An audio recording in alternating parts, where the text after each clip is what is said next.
आपण पाहताय न्यूज 18 लोकमत। मराठा समाजाला आरक्षण देण्याच्या मागणीसाठी आज मराठा क्रांती मोर्चातर्फे आक्रोश आंदोलन सुरू करण्यात आलं।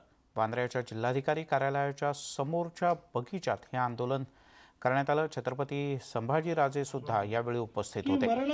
यावेळेला बोलताना राजेंनी आमच्या गेल्या 2 वर्षात झालेल्या नोकर भरतीचं काय ते का सांगत नाहीत,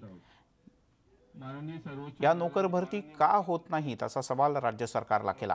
तसंच आज 85% गरीब मराठा समाजाची बाजू कोण घेणार, त्यांच्यासाठी आमचा हा लढा सुरू असल्याचंही खासदार संभाजीराजे छत्रपती म्हणाले।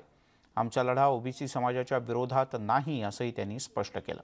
फक्त ते निवेदन तोपर्यंत वाचतो, लक्ष विदेत। यासोबत या बुलेटिनमध्ये इथे थांबूयात। सर्व प्रकारच्या ताज्या अपडेट्ससाठी news18lokmat.com या आमच्या वेबसाईटला लॉग ऑन करा। फेसबुक आणि ट्विटरवर फॉलो करा।